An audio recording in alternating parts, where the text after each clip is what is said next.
Hello, hello! Welcome back to Brenda's Books. This season I will be narrating for you the future war love story, Sara's War, which you can also buy a printed copy and a digital copy at Barnes & Noble and on Amazon. Today we are on Chapter 41. Here we go. Chapter 41, Unforgivable Past. A loud snore next to my ear startles me awake. I blink rapidly as the lights dangling from the concrete ceiling come into focus.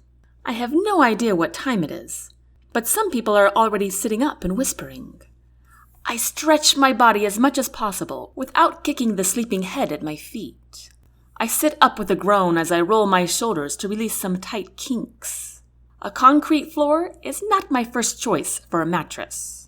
I tiptoe through the maze of sleeping bodies to check on the long line of injured patients. The critical ones lie on their gurneys, and the less critical are scattered around on the floor. This is the largest bomb shelter I have ever seen. We are lucky for that. I check every patient's pulse and breathing, and vitals if they're awake. They all seem to be fine. God must be watching over this army. This is amazing. I chat briefly with those who aren't asleep, and explain the remaining things that need to be done for their healing. Although some are reluctant to talk to me, they all seem fairly emotionally stable. I wonder how long that will last. Dr. Andrews, someone whispers behind me. I turn around to see Randy's weary face. His short red hair pokes out in all directions, and at the moment he looks about 10 years older. How can I help? He asks. Nothing for now, I tell him. I'm going to go check and see if my suitcase survived the blast. It was in the aid truck at the time. Randy rubs his eyes. Don't go out there alone. Let me come with you. So we can both get killed? Randy cocks his head lazily. He might be trying to glare at me, but I'm not sure. Let me go then. Forget it, I say. Let's go together. Once we reach the hatch, I pull down the retractable ladder and climb up and out. All is dark outside. The air is cool, but not uncomfortable. Randy jumps up through the hole in the same incredible way I saw yesterday. Wow, that was amazing, I exclaim, shutting the hatch door behind him. You can really jump, and you're strong too. Randy smirks at me. Whatever you say. I'm serious, Randy. How did you do that? That was a major soldier stunt. I was a soldier, he says casually, brushing off his hands. You were? What made you decide to be a nurse? Randy shakes his head. Let's go get your suitcase, he dodges. He walks briskly through the dirt with me scurrying behind. I jump up into the back of the truck. Randy already has my suitcase in hand. Well, it definitely got banged up quite a bit, but no fire got to it, so I'm sure everything inside is fine, Randy tells me. Unless you had something breakable in there. I shake my head and take the suitcase from him. Thanks. Randy plops himself down on the rear of the truck and hangs his legs over the edge. The best thing about being in country is this right here. I direct my eyes to his line of sight and gaze out to the shimmering orange halo behind the distant mountains. That is beautiful, I agree, as I sit next to him. In silence, we both stare at the glowing mountain as the sunlight changes from orange to pink, slowly creeping its way into the sky. I love watching the sunrise. There's just something so majestic about a giant, gorgeous star rising to greet you every morning. Such a spectacular event, and only a few minutes to capture it. A moment I wish I could hold in my hand, put in my pocket, and bring it out again whenever I want. You can always count on the sun, I say, breaking the silence. No matter what happens the day before, the sun will always rise. Randy smiles. Yep, it's pretty awesome. Maybe it's God's way of showing us there's hope in the world, I tell him. Randy scrunches his brow together. He smiles at me politely, but says nothing. So, you're not going to tell me why you're not a soldier anymore? I ask again. Randy keeps his eyes straight ahead. Maybe another time. I focus on the sunrise again. The orange light mixes with the dark pink and slowly grows into a brilliant yellow. Morning is almost complete now. You know, I was very impressed with your courageous feat last night, I compliment him. Randy's expression appears both confused and troubled. What? You went out into the line of fire to save Molly. And that other guy. It was stupid, but I was impressed, I say with a smile. Randy flashes me a grin, then continues to stare at the sunrise that is no longer. Why don't you tell her you love her? I say carefully. Randy gives me some major side-eye. She doesn't want me, he says flatly. I can't help but roll my eyes. Yes, she does, Randy. Besides, you just saved her life. Now would be a great time to get it all out, I declare, trying to sound cheerful. Abruptly, Randy shifts to face me. You have no idea what you're talking about, he accuses, sounding stern now. I'll never be able to make up for the past. Now just shut up about it. Don't tell me to shut up, I gripe back, surprised at his sudden mood change. I'm just trying to help you. You can't help, he says harshly. Then just as quickly he sighs heavily, looking ashamed. I'm sorry. His tone is calm now, but there's nothing you can do. I just need to take your previous advice and move on. But what past deed can't you change? You said you didn't cheat on her? Randy interrupts. You're right, I didn't. Then what's wrong?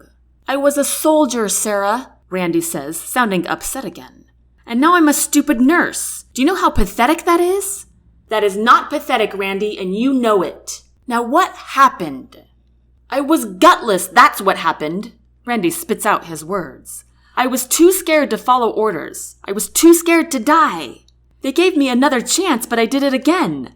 I'm such a stupid wimp. Randy's bitter tone leaks into guttural sobs. I'm such a wimp. His tears spill freely now, with involuntary sobs shaking his shoulders. I stay silent as Randy desperately tries to quiet himself. I want to reach out and comfort him, but instead I sit still. War sure messes people up. She'll never want me after that, Randy chokes.